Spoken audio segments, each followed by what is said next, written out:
Hi, everybody. As 2016 comes to a close, I want to wish you and your families all the best during this holiday season.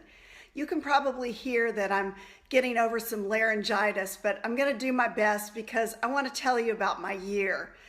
2016 has been an eventful year for me. The year got off to a rocky start as my father struggled with a long illness and passed away in early February. My dad was truly our family's patriarch, and it has been a big loss for all of us. Amidst the sadness, I received a phone call that a puppy we had been waiting for was finally ready to come home.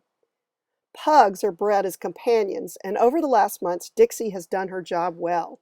She is constantly under my feet or in my lap while I'm writing.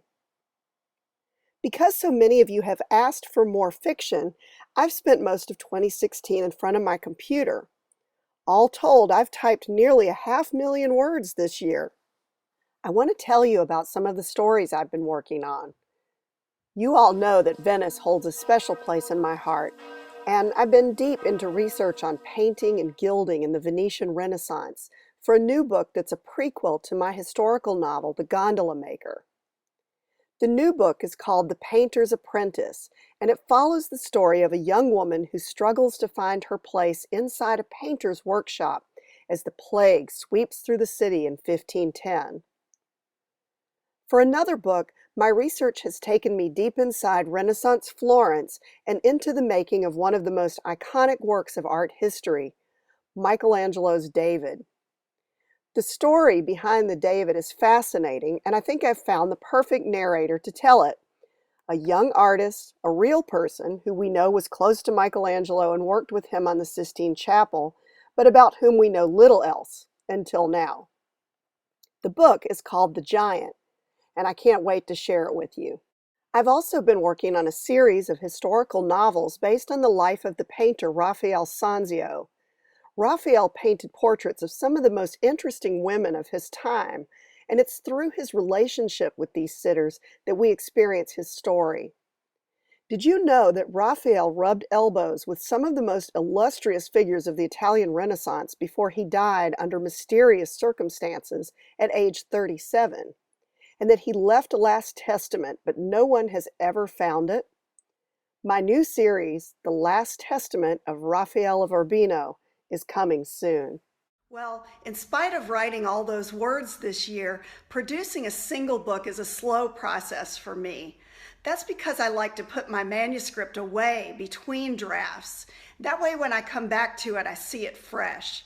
So rest assured that I'm ready to edit now. I've got my little box of red pens ready, and I'm really excited to get these books into your hands in 2017. I've also had the opportunity to do some traveling this year. In addition to meeting in person and via Skype with book clubs around the country, I also met some of you at the New York Times Travel Show earlier this year. It's always a thrill to meet readers face to face, especially those who I've gotten to know online. I also attended a couple of fantastic writers' conferences this year where I got a chance to work on my craft and commiserate with other authors. In September, I spoke at the Historical Novel Society Conference in Oxford, England. If you've never been to Oxford, I can't recommend it highly enough. It's worth a trip just to experience its beautiful architecture. I also won an award for my portrayal of a 15th century gondolier in the conference costume pageant. Can you see the resemblance? Meanwhile, my historical novel, The Gondola Maker, was translated this year into Hungarian, and was also produced as an audiobook in English with a fabulous narrator. I had a lot of fun narrating my own Authentic Arts travel guide series, and those books are also now available as audiobooks on Amazon, Audible, iTunes, and at the library, so be sure to check them out.